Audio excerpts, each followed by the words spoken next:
Hello everyone and welcome back to my channel. My name is Alison, the online piano and the online violin tutor.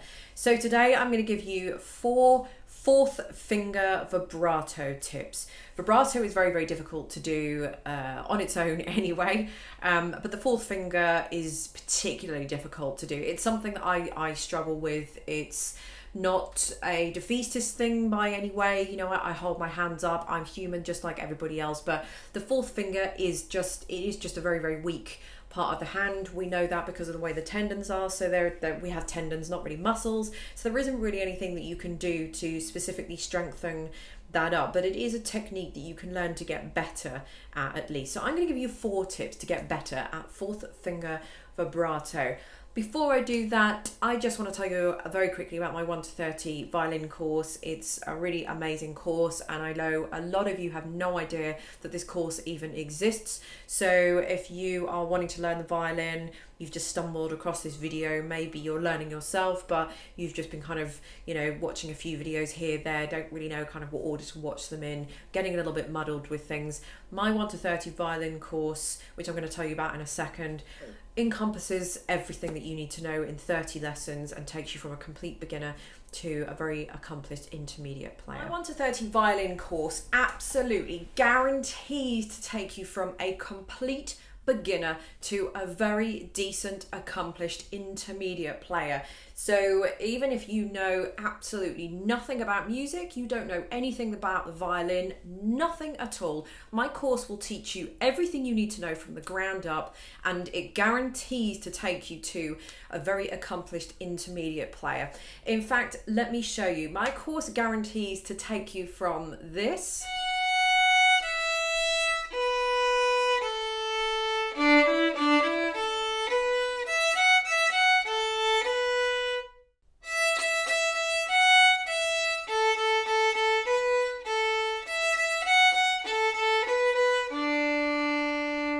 to this,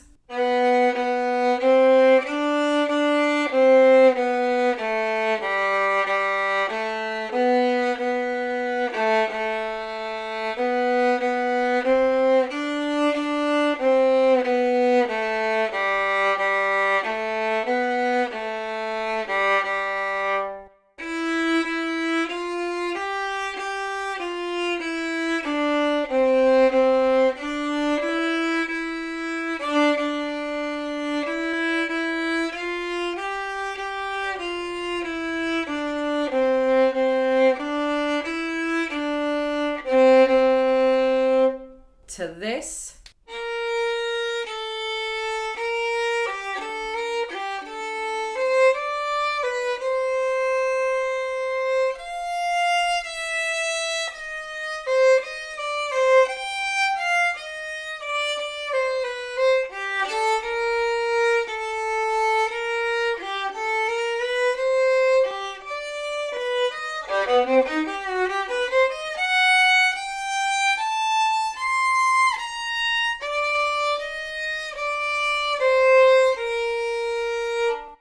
and then finally this.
So as as I said, my course is all encompassing. The 30 lessons will teach you everything that you need to know to take you through all of those different stages. And each set of 10 lessons is cumulative, and it comes with its own set of books, its own set of tutorial books, and then songbook that goes with that. And the good thing about it, it's all cumulative information as well. So the whole course is designed to be all encompassing. There's literally nothing else that you need, no other resources.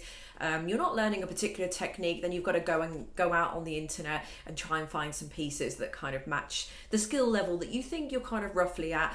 I have done that for you. So it's basically all under one roof. Once you've bought the course, there's nothing else that you need to buy. So my course is only available on shop on this website here. I'll have a quick link to it underneath with some more information. And once you've purchased, it's an immediate download. So all of the books are 100% downloadable. There is nothing physical to ship out. Once you've downloaded, you can then print them out. I've just printed these out at home and just bound them on a machine that I've got, but you can have a look at them on your laptop, computer, a tablet, whatever you want to view them on.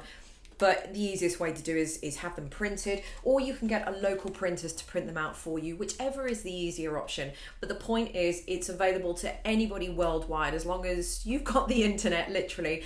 And once you've downloaded, you can get cracking straight away. So the book series is available on my website for $59.99 US, and it really is a bargain for what it is. If you think about how much money you would spend in lessons, the first 10 lessons are absolutely free. So I'll link the first 10 lessons underneath. All the resources that you need for those first 10 lessons are absolutely free as well. So you lose absolutely nothing by trying out the first 10 lessons. If you like the first 10 lessons, you like the way you're progressing, you like the way I'm coming across, you like the way I'm teaching, and that gels, with you and the way you're picking up the information, then you can go ahead and purchase the rest of the course, and you will see from there. So the details of the course will be linked underneath this video. Right, so fourth finger or pinky vibrato tips.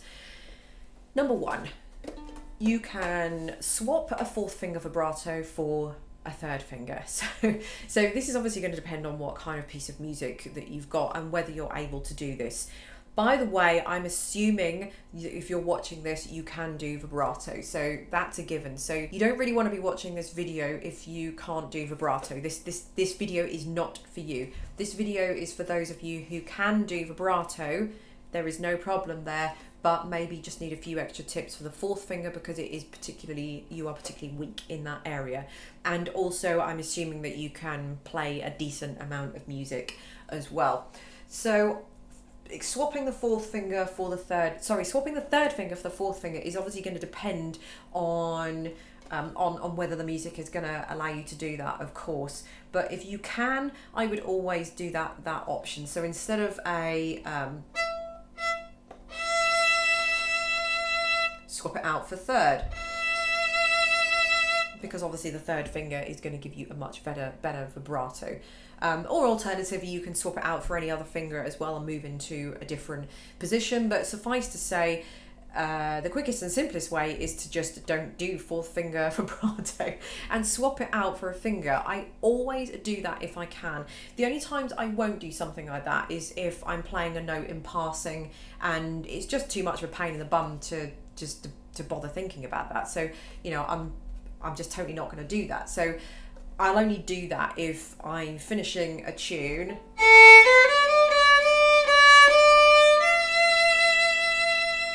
and I've got maybe 2, 3, 4 beat note on a fourth finger vibrato, and I don't want to be kind of exposing my rubbish fourth finger vibrato for that long. So I will go in and swap it out. But other than that, if I'm just playing through a flurry of notes, I'm not going to bother doing that because that just makes forget about the vibrato, it just makes life difficult in trying to move into different positions when it's not very natural to do so.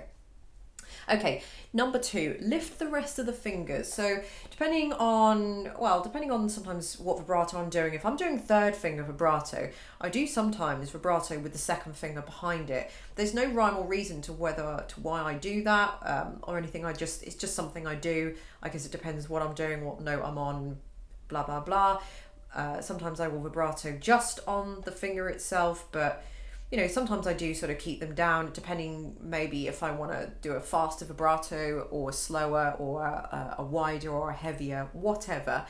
So if you're doing fourth finger, don't have your whole hand down because I think it's going to hinder you. Instead, lift everything up, obviously apart from the thumb, and do your fourth finger there. So it's much easier to have your fingers up in the air like this when you're not restricted with any other part of your hand.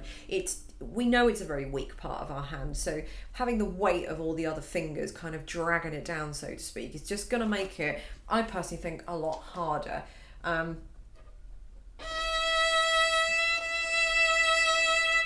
It's very difficult to do fourth finger vibrato with all the fingers down. It feels like the fingers are just sucking away the power that I've got. So when I don't have any of the other fingers there, yes, I've got my fingers up in the air, which does look a little bit cumbersome, but it's just much easier because it just alleviates all the rest of the pressure, and then the fourth finger can just kind of concentrate on what it's doing. Okay, so what you can do, number 3, is to practice with long notes to build resistance. So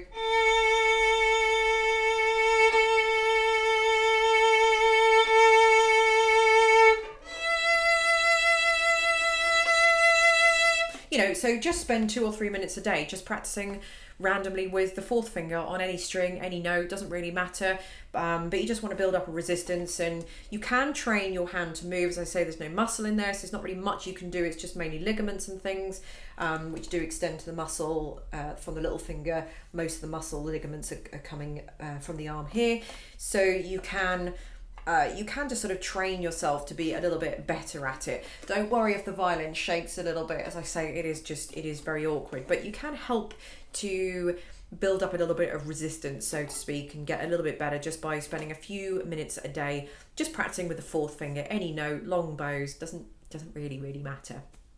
Okay, and the final tip is to move your hand to accommodate more. So it might depend on what string you're on and what note you're playing as to whether you've got to move your elbow. If you're on the G, you want to be moving your elbow that way. If you're on the E, elbow moves this way, but also play around with the thumb as well. So I tend to hold with the very fingertip of my thumb.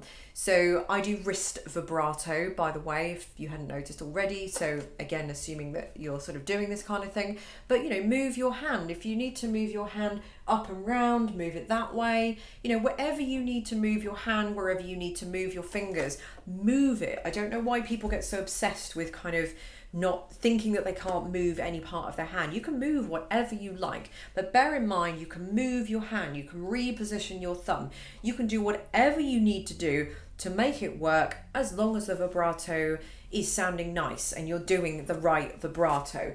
Whatever you do, you don't want to be sort of doing